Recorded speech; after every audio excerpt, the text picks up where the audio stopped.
You are now tuning in to Youth Voices Amplified, a podcast production from the Community Enrichment Project, a youth civic engagement nonprofit. Hi, my name is Angie Mejia. I like to be known as Angie, and we're currently doing a podcast on mixed mayhem, basically talking about our experiences as multiracial members of the Black community and basically what it entails. We're going to talk about a lot of messy things such as identity crisis, colorism, apartheid, light skin privilege, and more. And here's my partner right here. Hi, I'm Alayna, and I'll be joining Angie today on this podcast. We are both representatives of the Justice is Us Project, currently collaborating with the Community Enrichment Project. And yeah, we're here from our homes giving this to you. So basically, the first thing we want to talk about is our experience as like being racially ambiguous like people. Like, what is your experience? My experience, like a lot of people, like even though I'm not white, most people automatically assume that I'm mixed with white. Like, oh, you're obviously mixed with Black, so you have to be white. Like, yeah. Bro, what? Yeah. Like, that's not right. I believe it's like people don't believe that minorities, like, they don't believe that minorities can have mixed children together. Like, well, it's true that majority of mixed people are mixed with white, but not every single biracial couple or biracial child has to have a white, like, has to be half white. Yeah, I totally agree with that. I think in my, like, I think the thing is with me, there's triple layers. Not only am I like, I'm Latina, but Latina isn't a race, it's an ethnicity, and which basically opens a whole can of worms because a lot of people in Latin America are like mixed, and you know, they're known as mestizo, which basically means they're indigenous and Spanish, as we know is white. So it's kind of this thing where I have to navigate around not only being, you know, I'm kind of triracial because not only am I Black, I am also indigenous, and I also have to accept the fact that I'm white as well. And, you know, it's kind of this identity crisis because I don't look indigenous. Like, you know, when people see me, they tend to assume that I am Black and, you know, mixed with white only. And, you know, it's kind of like this moment where you're like, I'm not. And a lot of times in the Hispanic community and the Latinx community, they kind of assume like if you're Black or you present as Black, you are not Hispanic. You don't speak Spanish. And it's quite infuriating because I think one time one chick was like, oh, you know, she was talking about arroz con pollo, which means rice and chicken. And I know what she meant. And she was like, oh, it means rice with chicken. I know what you mean. I speak Spanish, you know? And it's kind of this assumption of, oh, well, they look Black, so they can't speak Spanish. So you were talking about how, like, you know, you are mixed with two minorities. Would you like to talk about like your identity? And it's actually more than two because I claim to be, I'm Blasian, right? I know that for a fact, but I come from Jamaica, which the island, like a lot of people assume Jamaica is just straight like people of African descent, like everyone there is just like one race, which is not true. Jamaica is a very diverse island. You have Indians there, you have Asian people there, you have white people there as well. You like people from Ireland, I believe. Like, yeah. So, sorry, not Ireland. I think it is Ireland. Irish people are from Ireland, right? Yes, Irish. Okay, I'm making sure. But yeah, so like British people, like people that came over from Yeah. Yeah. you know. So what? So it's Like, how do you navigate around that? I'm not even sure. Like, I still don't know what I am to this day. Like, I saw that you took a ancestry DNA test, didn't you? I did. It was very interesting. Yeah. So I haven't taken one yet. I plan to though, but I haven't taken one. Like, so I'm not really sure of anything. But Yeah, I I think the ancestry DNA test, surprisingly, it just confirmed what I knew. It just it was like, you're this and that and this and that. And I think the biggest thing for me is that, like, you're indigenous. The thing is, I never really identified with the indigenous community. Because I think in America we tend to like identify indigenous people with like Native American people, and that's not true because indigenous people are all over the world. And I realized that a lot of times people don't see that. They just say, you look black, you look like you're African American. And over time, I kind of realized that it's just easier to identify as black and white rather than bring in this whole other issue of colonization and history. It's just like, yeah, I'm biracial and I just call it a day. And I think like it sucks because I'm doing this for the comfort of others because they don't want to expand their horizons. But it's just how it is. honestly, like, I kind of feel that way, but at the same time, I feel like if I was more like earlier on, if I was more interested in myself, like now my grandparents are sick and now they can't remember things as good, right? So I feel like if I took more interest earlier on, I could have gotten more answers from them. Like stuff that the DNA test won't tell you.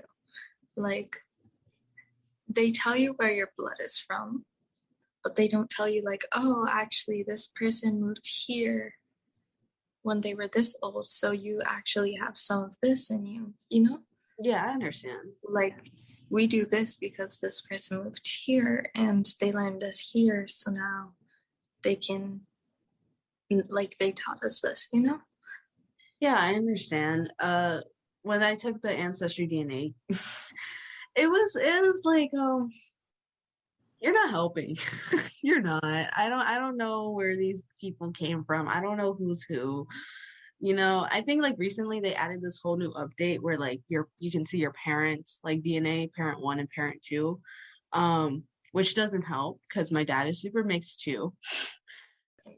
But yeah, I totally like understand what you're saying because my dad is South Asian, right? Or well, he claims to be. My dad was born and raised in Jamaica. It's common for South Asians to have very dark skin and for them to have curly hair. My dad has straight hair, but some of his siblings have very curly hair. And also, they look like my grandpa. They really do. So, but they have very dark skin and curly hair, some of them. And I'm like, you look black. But like, then again, what is looking black? What is looking monoracial? What does it take to look a certain race? Because they still look South Asian. But I look at them and I'm like, you sure? You sure you don't have any African in you? That brings up another good question. Like, what is black? Like, at what point can you say I am black? Well, I think there's like thing, right? Looking black is different from being black. And this can be like two different things. It's like you look black, but you're not black. Like you have well, you probably have a little bit of like African background, but your parents are white or, whatever. Like you're not black, but you look black. So then you're walking down the street when people consider you black, when they assume you're black. So what does that mean for you? And also people that are Black, like have a parent or both their parents, and they come out not looking Black, what does that mean for them? I find that really... And that's where racial ambiguity comes in, because I feel like there's this lived experience. I feel like there's a difference between like being Black and not experience the Black experience by how others perceive you, and looking Black and experience the Black experience for how they perceive you. So like, for example, think about Logic. Logic is, biracial. His dad's Black. Let's think about Halsey. One of her parents are Black, but they look white. They look white. Like, they look super white, and they're white passing. So it's like, when they went through life, did they experience the different things that somebody who does look, like Black or appears Black, did they experience the same hardships? Could they? Of course not. Of course not. So it's kind of like this whole, like, if you didn't experience it, could you claim it? And I think that's a question many of us face, because it brings up like a lot of racial crisis, like racial identity crisis within yourself, especially if you are white passing. Yeah, and like for us, I don't think either of us are really white passing. It's kind of so, yeah, no. So, but you can tell we're not completely Black, so that also brings in the question of colorism. Yes. Like, obviously, a light-skinned person is not gonna have the same problems as a dark-skinned person, or like the same level of hardship. But at the same time, there's also certain things like people telling you you're not Black, even though you obviously are Black and face certain hardships that Black people do face. I think the biggest thing for me when it came to colorism, my family all have really straight hair, and they're all super white passing. Like, they just look pale. And the thing is, when I was, when you're brown, in a Hispanic household, obviously they're not going to be like, all up over riots, because, they we're brown. But the thing is, as soon as my hair started coiling and it started looking more like an afro, that's when they started getting mad. And I think that's like, guys, it's just hair. Chill.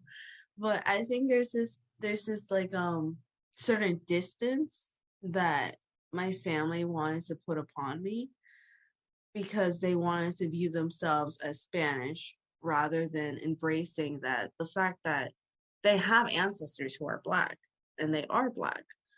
And I think in terms of colorism, like in the United States, I would definitely say, yeah, I have been treated better, or I have been given the benefit of the doubt, because I have looked, whiter, and I have this certain privilege of having lighter skin that others, who have darker complexions, they have faced more adversity for.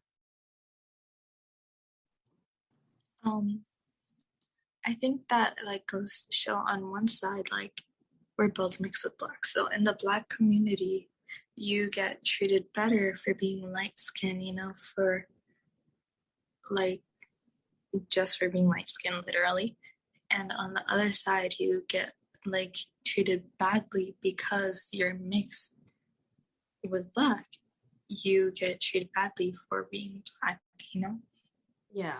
And like personally, oh my gosh, I remember, I think this was a few years ago, I was having a conversation with a South Asian boy, and he is not related to me by blood, but I know him through a family friend. And like, we were having a conversation, me, him, and a few others, and then he said that he would never date a Black girl because he wants to be able to run his fingers through her hair.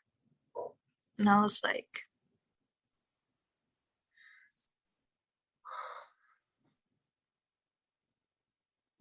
we're gonna get back to that. We're gonna get back to that at the end. yeah. But right now, let's talk about some history. So apartheid was this period in South African history during Dutch colonization.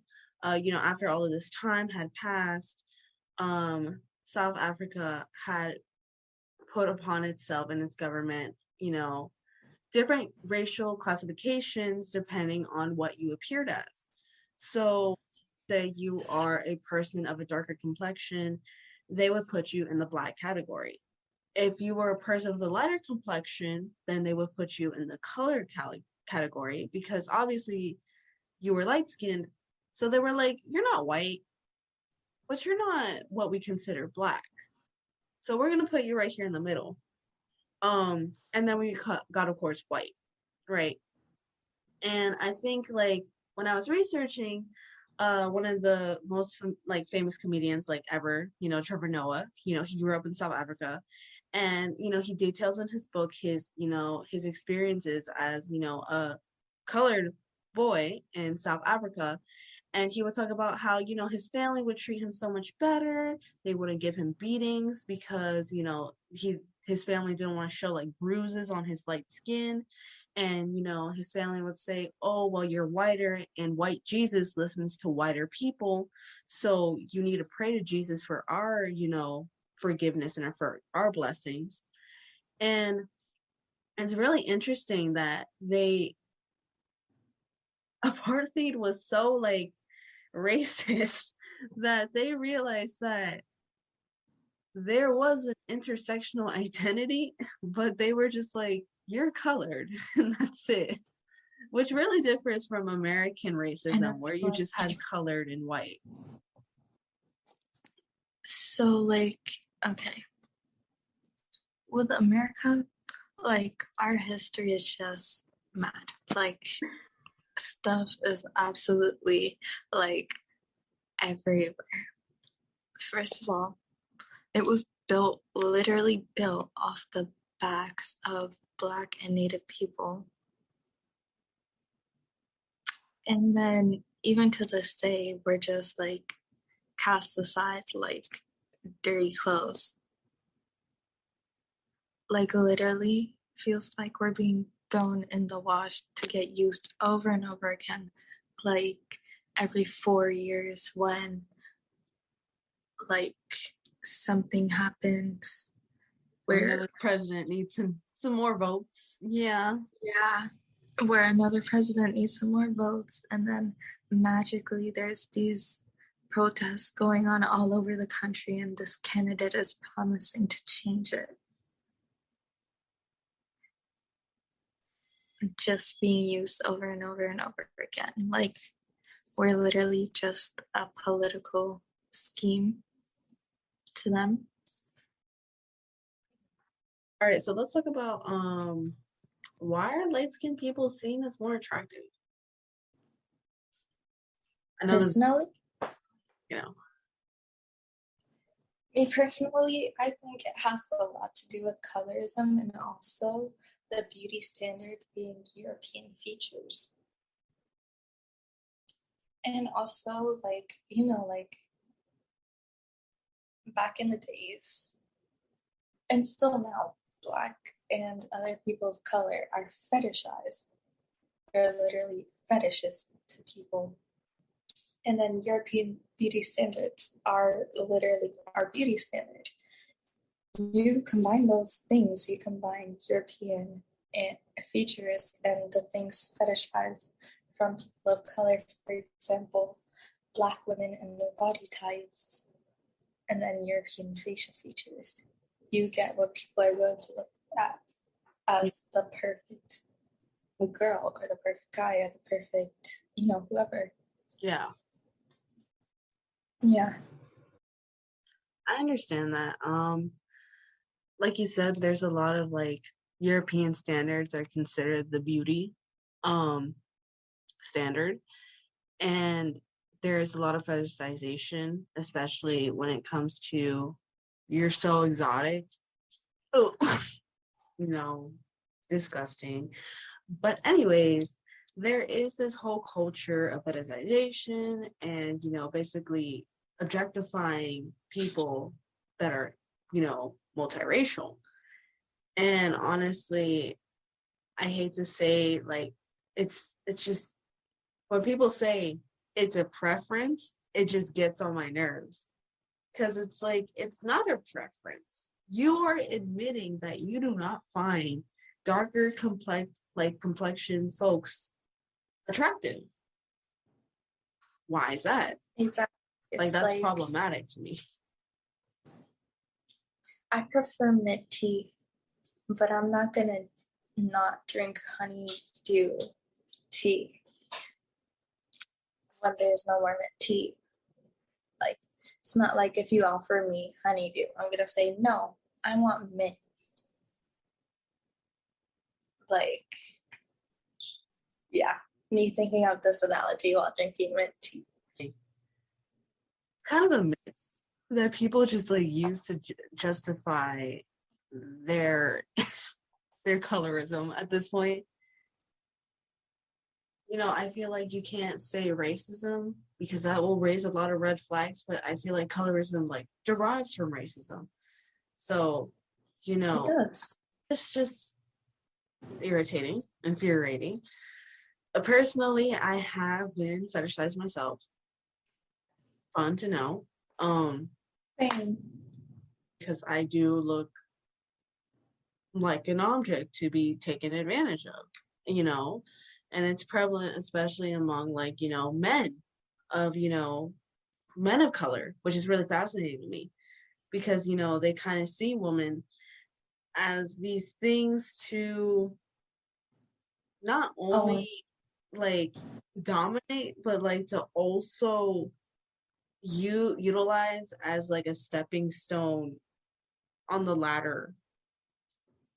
Yeah, even in music, people are talking about having a mulatto, having a light skin, having a girl with curves and an hourglass, a snow bunny, bro. It's annoying. So yeah, that's the end of this podcast and this episode. It's a very interesting one. It's full of lots of turmoil, love, crying, tears. I'm being dramatic, obviously.